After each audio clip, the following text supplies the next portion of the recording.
Emily had always loved exploring the forest. It was far away from the humans, who constantly judged her goth appearance and other quirks. The woods was a place where her imagination could roam freely.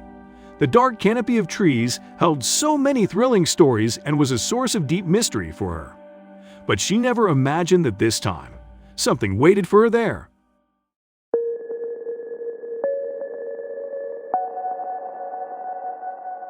Before we start, can we get this video to 1,000 likes? Please don't forget to click the like button and subscribe to the channel. Although Emily didn't know where it was, she knew exactly what she wanted to find. She'd read that the site was as far as 30 or 40 miles from any hiking trail. Recalling the words written by a search and rescue official gave her a delicious thrill. She was looking for the staircase. As the story went, there was a hidden staircase in these woods. For years, people had reported coming across them, but nobody knew what they were for, how they came to be in the woods. Stranger still, they are found in areas where no man has ever lived.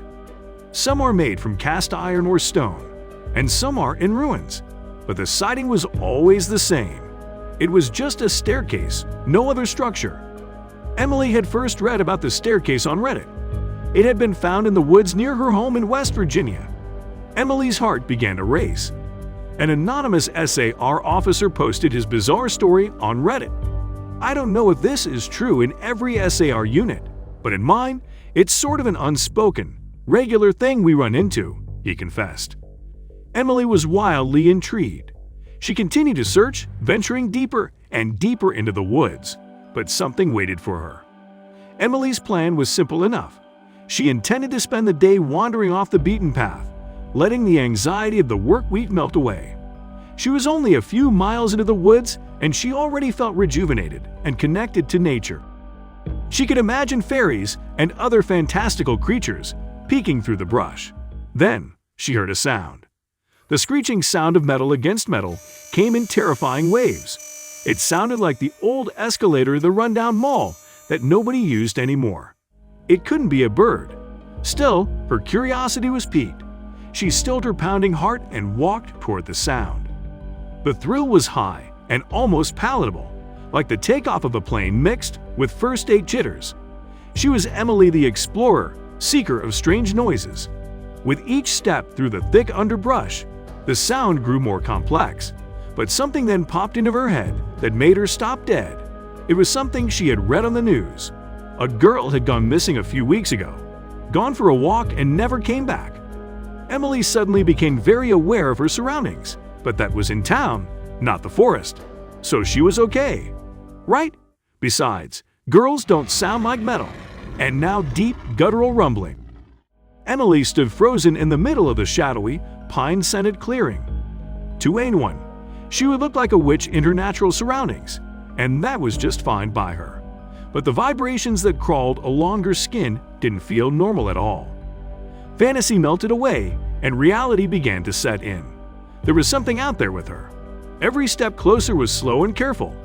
She held her breath as if the tiniest sound would signal her location and a monster would jump out and snatch her. She thought of the missing girl and decided to do something risky.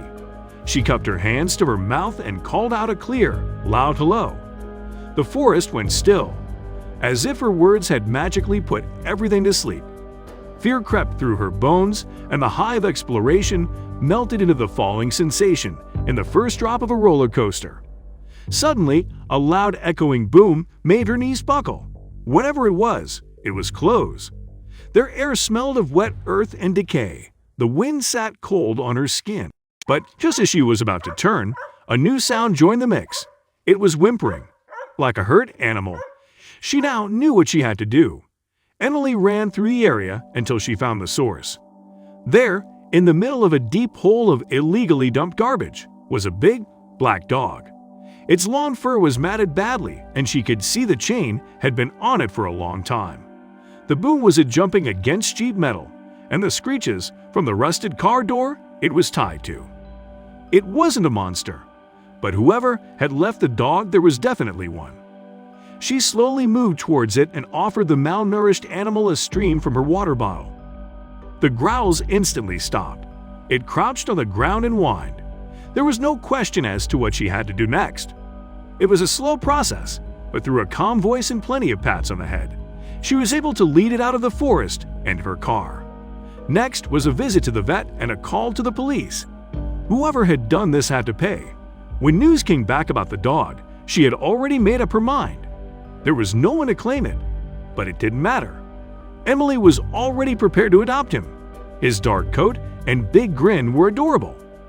The adventuring goth which had traveled through the mystical forest and found herself a familiar. It was the best walk of her life. But what about the mysterious staircase? Did she go back and find it? I came across the set in rural West Virginia. I don't think I was quite 40 miles deep, but at least 10 or better. I thought maybe a house had once stood there, but there was no cellar or other debris that would indicate a home was there before. Just a set of stairs with a base that went up maybe one flight. 16 so steps, if I remember right, and sturdy. Could barely shake them. I didn't climb up though. Worried it might break or fall over, and I was alone.